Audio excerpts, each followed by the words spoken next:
Hello everybody, this is Gwyneth Isaac speaking. Well, obviously the Lindt cafe siege is now over. 3 people are dead, including the gunman. What was this guy doing on the street? What was he doing on the street? I mean, far out, for crying out loud. He was charged as an accessory to the murder of his ex-wife. And, the person who did the deed was apparently his new girlfriend.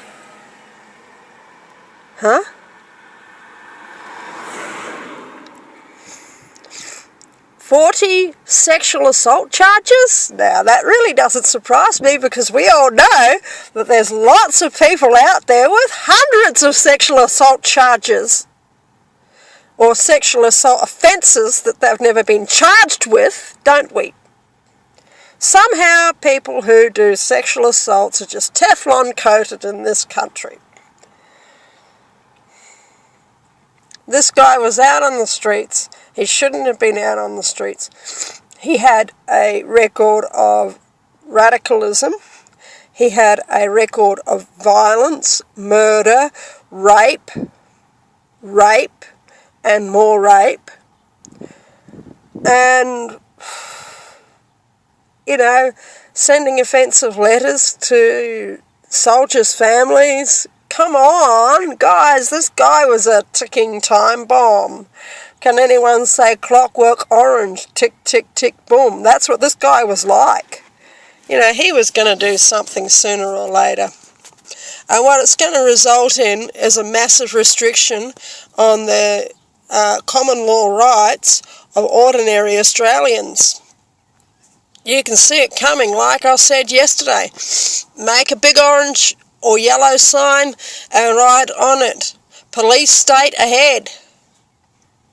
This guy was a nutcase, pure and simple, but he was absolutely adhering to his religion. He was not doing anything outside of his religion because Islam's an inherently violent religion. How many times do I have to say that?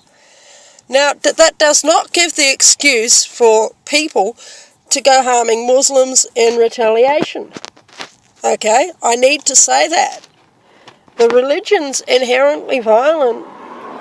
The people involved in the religion are deceived, and they're really just as much, often people are trapped in this religion, and often they're just as much victims as anyone. So I have to say, don't go out hurting Muslims just because they hurt you. The religion's inherently violent, but if you go out and do stuff to Muslims, then you're just as bad as they are. All right? I have to say that. Jesus said if someone slaps you on the right cheek, let them slap you on the left cheek too. Violence is not the way of the Lord Jesus Christ.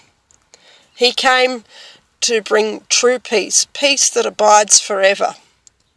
And last time I checked, peace and violence didn't really get on well together.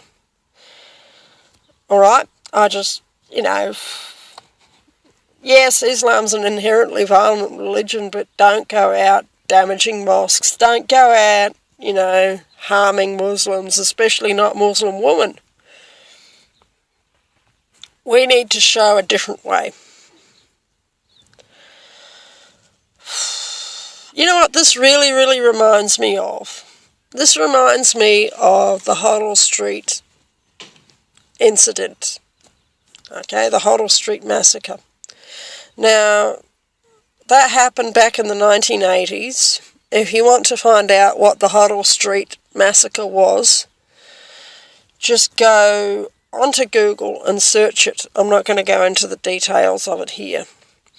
But the fellow at the centre of the Hoddle Street killings was Julian Knight. Now, my husband, Archie, he died 11 years ago. He had a mission in Fitzroy at the time, which was Life Challenge House. And he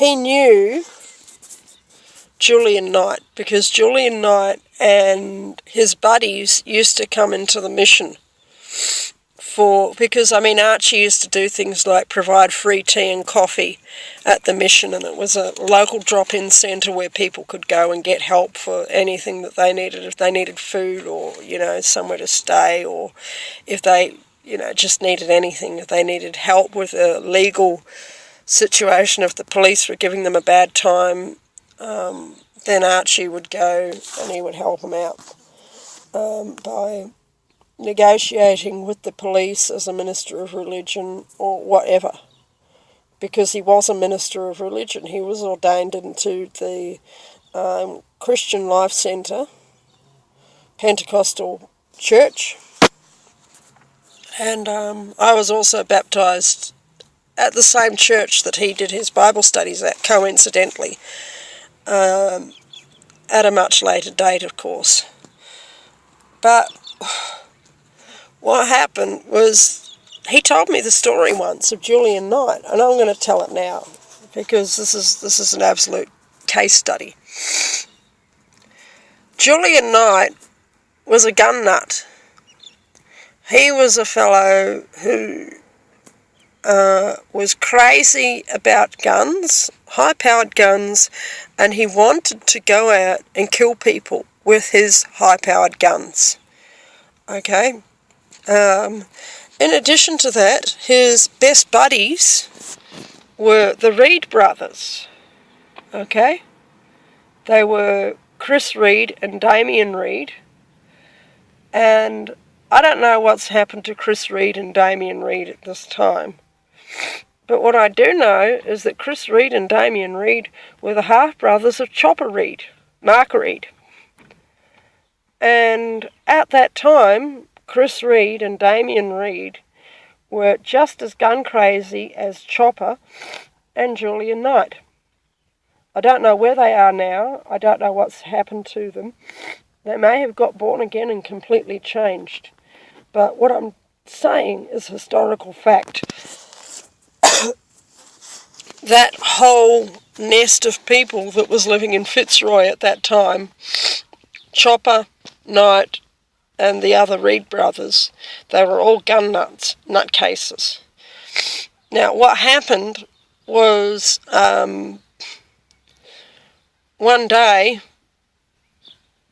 Julian Knight and one of the Reed brothers came in and said, Archie, guess what? And Archie said, what's that? He said, we have gone and joined the Army Reserves. And Archie was absolutely gobsmacked. He said, what do you mean that you've gone and joined the Army Reserves? And he says, oh, well, we've gone and joined the Army Reserves, and they let us in. Now, anyone with Archie's reaction to that was, what bloody fool did that? And I really apologise for my language. Now remember, Archie was a minister and he'd come from a rough background, but he wasn't inclined to swear, but on that day he swore. And after that all left, what he said was this. He said, one of those boys, and they were all teenagers at the time, except for Chopper, of course. Chopper was in his 20s.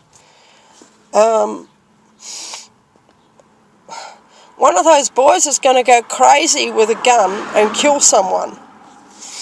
The reason why this particular Reed brother and Julian Knight went and joined the Army Reserves was so that they could have access to high-powered guns. Now, they should not have passed the psychiatric assessment. They should not have passed the,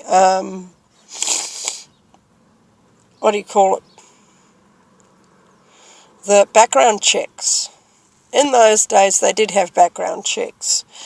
And during the 1980s, Chopper was a well-known criminal figure in Melbourne. If anyone had bothered to check even the surname of, why was this boy called Reed wanting to join the Army Reserves, and was he any relation to Chopper? That should have been the first background check. Now, fortunately, the Reed boys have never done any harm, except for Chopper, that I know of. But they were violent people at that time. Maybe Archie's preaching did some good. Maybe they became Christians. I don't know. I haven't heard from them, basically, ever. This was before I met Archie that this happened.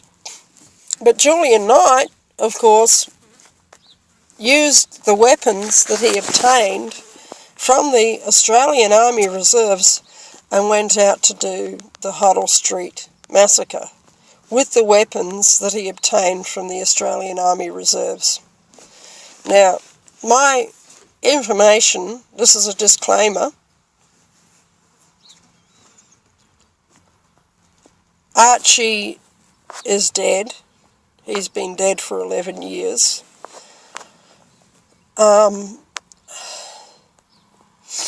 He was normally pretty accurate with his information, okay? But I can only go by what he said.